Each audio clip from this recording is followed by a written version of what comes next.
நீண்ட நாளாக ஜெபம் பண்ணுறேன், ஒரு பதிலும் வரலையே, இது என்ன எனக்கு புரியலையே என்று சொல்லி நீங்கள் குழப்பத்தில் இருக்கீங்களா? புலம்பிக்கிட்டு இருக்கீங்களா? கவலைப்படாதீங்க.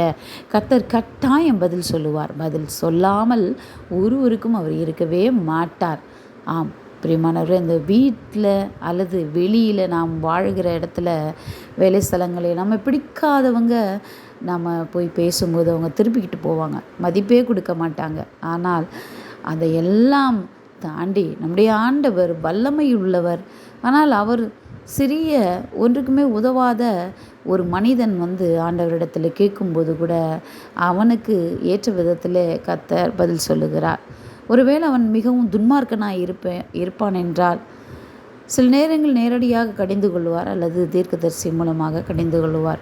பதில் சொல்லாமல் இருக்கவே மாட்டார். பிரியமானவர்களே, அந்த பதில் உங்களுக்கு புரிந்து கொள்ள வேண்டும்.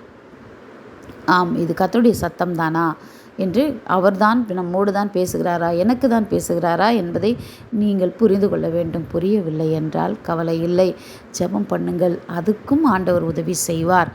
பிரியமானவர்களே, நீங்கள் சொப்பனத்திலே அவர் பேசுகிறதை கேட்கலாம். எல்லா சொப்பனமும் கர்த்தர் கொடுப்பது அல்ல. சில நேரங்களில் பிசாசும் சொப்பனங்களை கொடுத்து, மனித மூளையும் சொப்பனங்களை கொடுக்கும். ஆகவே அதையெல்லாம் நீங்கள் நம்பிவிடக்கூடாது. கர்த்தர் சொல்லுகிற காரியம் என்றால் தெளிவாக புரியும். சொப்பனங்களின் மூலமாக அல்லது தீர்க்கதரிசிகள் மூலமாக, யாரோ ஒரு மனிதன் மூலமாக, தேவதூதன் மூலமாக, சொப்பனத்திலே ஏன் அவரே கூட நேராக பேசலாம்.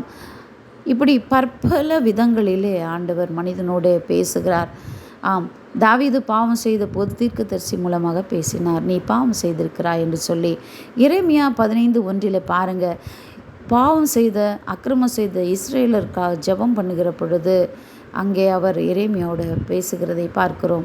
மோசேயும் சாமுவேலும் எனக்கு முன்பாக வந்தாலும் இந்த ஜனங்களுக்கு நான் உதவி செய்ய மாட்டேன், அனுப்பிவிடு என்று சொல்லுகிறார். உதவி செய்ய மாட்டேன் என்று சொல்ல அமைதியாக இருக்கலாம் இல்லையா? ஆனால் உதவி செய்ய மாட்டேன் என்கிறதையும் பதிலாக அவர் அங்கே சொல்லுகிறார்.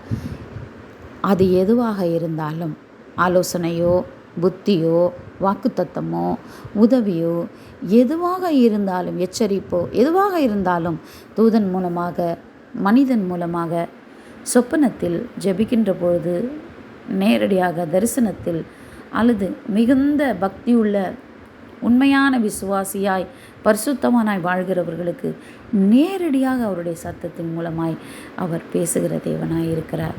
அவர் பதில் சொல்லாமல் இருக்கிறதே இல்லை. பிரியமானவர்களே, உங்களுடைய பதில் எது என்பதை நீங்கள் கண்டுபிடியுங்கள். கழுதையை வைத்து கூட அவர் பேசுவார். ஆம் பிரியமானவர்களே, கர்த்தர் உங்களோட பேசுவார். கர்த்தர் உங்களை